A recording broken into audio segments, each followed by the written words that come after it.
Hey, ¿cómo estamos? Bienvenidos a un nuevo video acerca de movimiento semiparabólico aquí en ayudinga.com. Ya este es nuestro octavo video acerca del tema, así que vamos directo al grano y tenemos el siguiente problema de aplicación, que nos dice: derriba de uno de los edificios de una corporación sumamente malévola a 120 metros. Se lanza horizontalmente una lata de Pringles, las originales.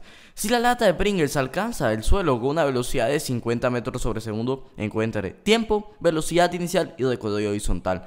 Antes de comenzar con el resolvimiento, no sé si la palabra existe, del problema, quiero aclarar que la corporación es sumamente malévola porque lanzó una lata de Pringles al piso. Eso debería considerarse como un delito. Y más si son Pringles originales. Eso son lo mejor el mejor invento que el hombre pudo haber inventado. Sí, invento que inventó el hombre. Mother of Grammar. Ok, pero continuemos con el problema. Bien, vamos a ver qué datos nos da el problema. El problema nos está dando la altura de la que fue lanzada el edificio. Nos están dando la H, la Y, ¿cómo le queramos decir? Yo le puse aquí H. Bien, también nos está dando la velocidad con la que llega al suelo. Pero ¿qué pasa? Muchos se preguntarán, esa es la velocidad en X con la que llega al suelo. No. Otros dirán, esa es la velocidad en Y con la que llega al suelo. No. Esa es la resultante de ambas velocidades. No sé si recordarán que yo les había comentado que la velocidad con la que se llega al suelo se expresa en velocidad tanto en el eje Y como en el eje X. Pero en este caso no me está especificando si es velocidad en Y o es velocidad en X. Así que yo puedo deducir que es la resultante entre ambas. Y como recordemos que en este tipo de movimiento semiparabólico se forma dos triángulos rectángulos. Primer triángulo de rectángulo es el triángulo de posición, que es la altura, la distancia recorrida en X y en la hipotenusa de ambas, o sea, la distancia recorrida en línea recta. Pero también se forma otro triángulo, que ese triángulo vendría siendo el triángulo de las velocidades, que es el que vamos a representar ahorita. Aquí tenemos el eje Y de la velocidad, aquí tenemos el eje X y aquí tenemos la hipotenusa o línea recta que se forma entre el eje Y y el eje X. Bien, entonces es el valor que me están dando de la velocidad, el valor resultante de la velocidad en X y de la velocidad en Y. Ahora muchos se preguntarán, ¿cómo yo puedo calcular eso? Bien, vamos a resolver primero, encontrar un dato que nos va a servir de mucho. Encontremos el tiempo de este movimiento. Pero ¿cómo lo podemos hacer si no tenemos casi ningún dato? Si tenemos un dato, tenemos el valor de la Y. Así que despejemos la fórmula que ya conocemos.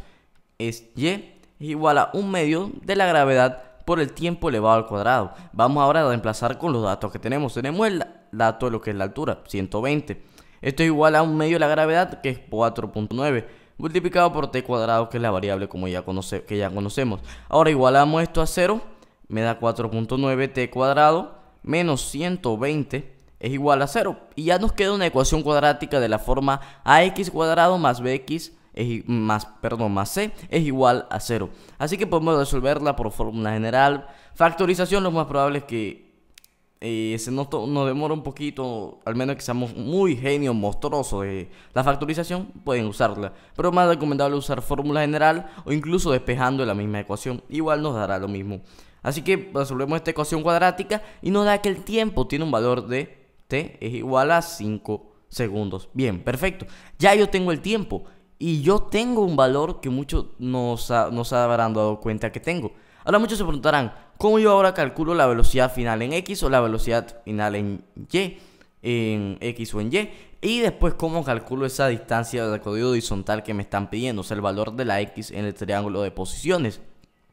Pues fácil, no nos preocupemos. ¿Por qué? Porque yo tengo una fórmula relativamente fácil. Velocidad final en Y vendría siendo igual, vamos a ponerlo por acá, velocidad final en Y, a la gravedad por el tiempo. Y ya yo tengo ese valor de la gravedad y ya yo tengo el valor del tiempo. Así que únicamente tendría que reemplazar con los datos que tengo. El valor de la gravedad, que es 9,80 metros sobre segundos elevado al cuadrado, multiplicado por el tiempo, que ya lo conseguí, que fue de 5 segundos. El tiempo total de este recorrido. Y este tiempo será el mismo tanto en el eje X como en el eje Y. Así que no nos preocupemos por eso. Velocidad final en Y vendría siendo igual a la multiplicación de 9,80 metros sobre segundo cuadrado por 5 segundos. Así que simplifica este segundo que está acá con el cuadrado de este segundo y me queda en unidad de velocidad. Así que me queda que la velocidad final en Y fue de 49 metros sobre segundo. Bien, ahora muchos se preguntarán, ya tengo la velocidad final en Y, pero no no estoy llegando a nada. ¿Por qué? Porque lo que me están pidiendo es la velocidad inicial en X y me están pidiendo a su vez el recorrido horizontal, y esos son todos datos del eje X y yo únicamente tengo datos del eje Y. No, que no fan del fúnico. ¿Por qué? Porque como yo les comenté, tenemos un triángulo de rectángulo de lo que son las velocidades y un triángulo de rectángulo de lo que es la posición. Así que con la ayuda de nuestro muy amado por algunos, odiado por muchos, teorema de Troll o Pitágoras, de Pitágoras Troll, ¿se entendió el chiste? Ok, malísima. Bueno, eso no importa. Podemos utilizarlo, que sabemos que el teorema de Pitágoras es a al cuadrado, perdón, es c al cuadrado es igual a al cuadrado más b al cuadrado. Reemplazándolo, haciendo un cambio de variables con los datos que estamos usando, el valor de nuestra c vendría siendo el radio vector. R al cuadrado es igual a x al cuadrado, que vendría siendo a más y al cuadrado. Y vamos a ver qué datos yo tengo. Yo tengo la resultante de ambas, que es la velocidad final. O sea, tengo el valor de la R y la velocidad final compendiada en lo que es en el eje X y en el eje Y. Yo tengo la velocidad final en Y.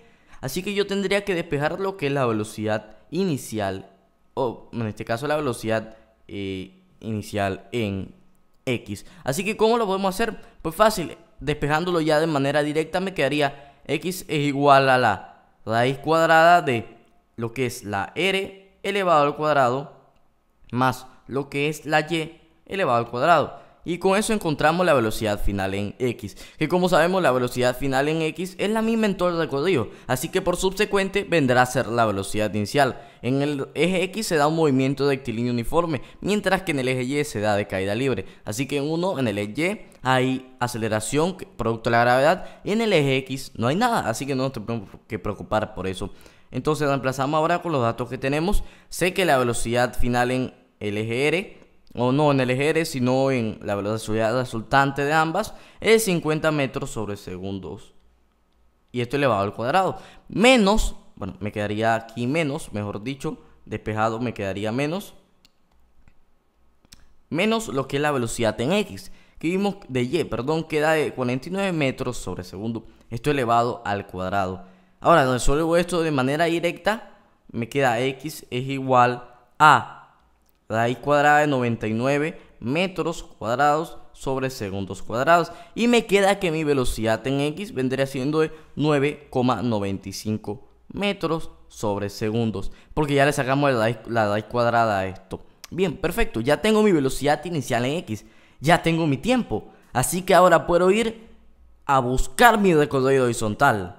Así que lo hacemos con la siguiente fórmula que ya conocemos. X es igual a v sub 0 por t. Así que únicamente reemplazo con los datos que tenemos. X es igual a la velocidad inicial, que es 9,95 metros sobre segundo, multiplicado por el tiempo, que lo busqué, o mejor dicho, fue lo primero que encontré. Entonces ahora únicamente multiplico esto, y se simplifica a unidades. El segundo de acá, que es denominador, se simplifica con este segundo, que es numerador, y me queda ya unidad de distancia, que vendría siendo 49,8 metros, expresado con dos cifras significativas. Bien, vamos a hacer una pequeña recapitulación del problema. Ya recogimos todos los datos que nos estaba pidiendo. Bien, el problema nos dio la altura del edificio. Con esa altura calculamos el tiempo, pero el problema nos daba un dato que nos podía guiar un poco. ¿Por qué? Porque nos daban lo que era la velocidad final, pero no me decía si era velocidad final en X o velocidad final en Y. Así que yo puedo deducir que esa velocidad final que me estaban dando, y eso va a ser regla para este tipo de problemas, básicamente, si me dan una velocidad final y no me dicen si es en X o en Y, me están dando la velocidad resultante de ambas, que vendría siendo la velocidad en lo que es la hipotenusa de este triángulo de rectángulo que pudimos ver que se forma aquí. Entonces, yo utilicé lo que fue el tiempo que me dio para encontrar la velocidad final en y pues con esa velocidad final en Y utilicé a mi muy querido, ya sea amado por unos, odiado por otros, teorema de Pitágoras Troll, y encontré lo que fue la velocidad en X, que puede que parezca que me encontré lo que es la velocidad final en X, pero como les comentaba, la velocidad en X es la misma en todo el recorrido.